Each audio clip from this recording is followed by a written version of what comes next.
Mga kababayan, pag-usapan natin ito si Congressman Leandro Libiste ngayon ha. Ito mga kababayan, idol ko sana talaga ito pero parang ngayon ayaw ko na nitong estilo nito eh.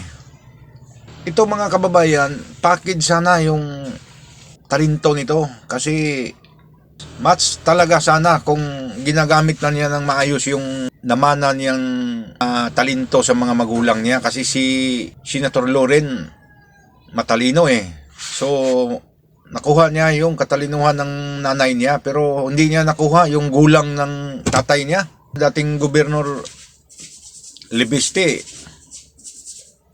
napakagulang nun. Hindi niya namana eh ang kagulangan ng tatay niya pero yung talino ng nanay niya nasa sa kanya. Ngayon itong hawak-hawak umano niyang Cabral file mga kababayan, isang katutak na mass media exposure niya eh.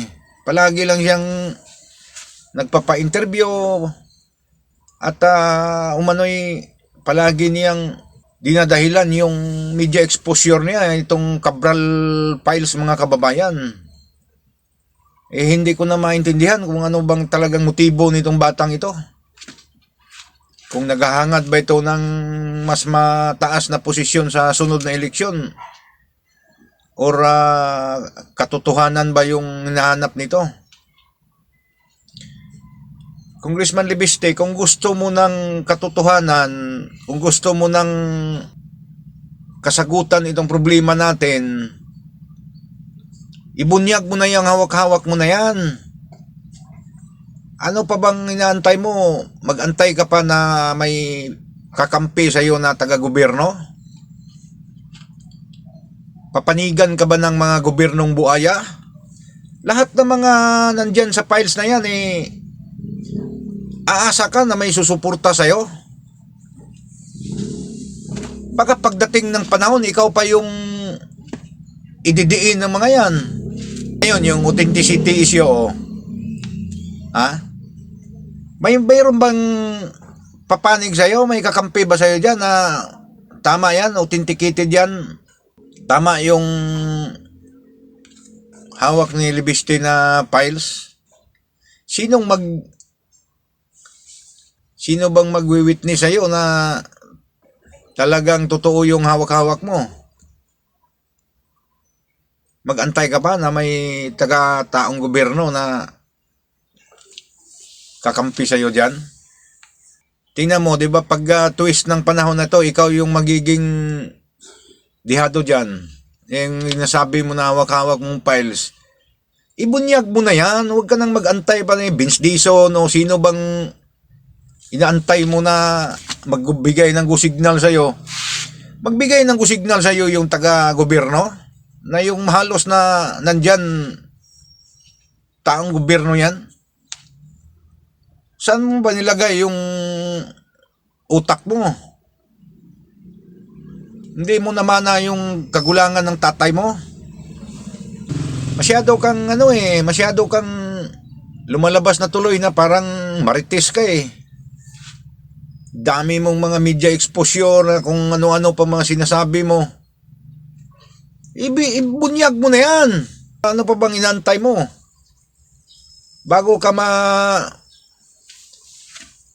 matigi, bunyag mo na yan para baka magiging Cabral ka pagdating ng panahon wala na eh. Dami mong nasasagasaan dyan eh. Akala mo lang pag media mo dyan, palagi kang nasa media interviews. Baka ngayon pinaplano ka na eh. Huwag kang masyadong bata pa kasi ito. Nasa mga 30s pa to eh. Wala pang gulang ito. Batang ito. Masyado niyang mapusok pa ito. Hindi pa hinog sa politika ito. Yung inaasahan mong Vince Dizon na umano'y may go-signal sa iyo na kuhanin yan. Baka pagdating ng araw niyan, baliktarin ka niyan. Ha? Baka sabihin niya na wala naman akong sinasabi na kuhanin mo eh. Pinwersa mo yung mga staff ni Cabral eh. O, yung mga taong gobyerno, ordinaryong staff ka, pag si Vince Dizon ang magsabi sa'yo na i-deny mo yung claim ni Congressman Libiste na kinuha niya dito ng hindi pursahan. Secretary of DPWH ang magsasabi sa'yo na ordinaryong empleyado ka. Hindi ka susunod. Kaya wag ka nang umasa, Congressman Libiste, na mayroon pang taong gobyerno nakakampi sa'yo. Ha? Ang totoo mong kakampi, kaming mga taong bayan na nag-aantay nitong teleseryeng ito kung kailan matapos. Mag-aantay ka pa ng DOJ, Ombudsman, DPWH na umaalalay sa'yo o aasikaso sa'yo pag bunyag ng mga sinabi mong Cabral Files. Putya naman eh. Nung una, akala ko araw lang yung inaantay mo eh. Ngayon, tagal mo nang hawak yung files na yan eh. Hanggang ngayon, wala ka pang posure eh. Di mo naman binubunyag talaga lahat eh. Bunyag mo na yan. Baka hindi ka abutin ng 2026 eh. Magiging ano na naman yan. Mapasama na naman sa hukay ang sinasabi mong Cabral Files na yan.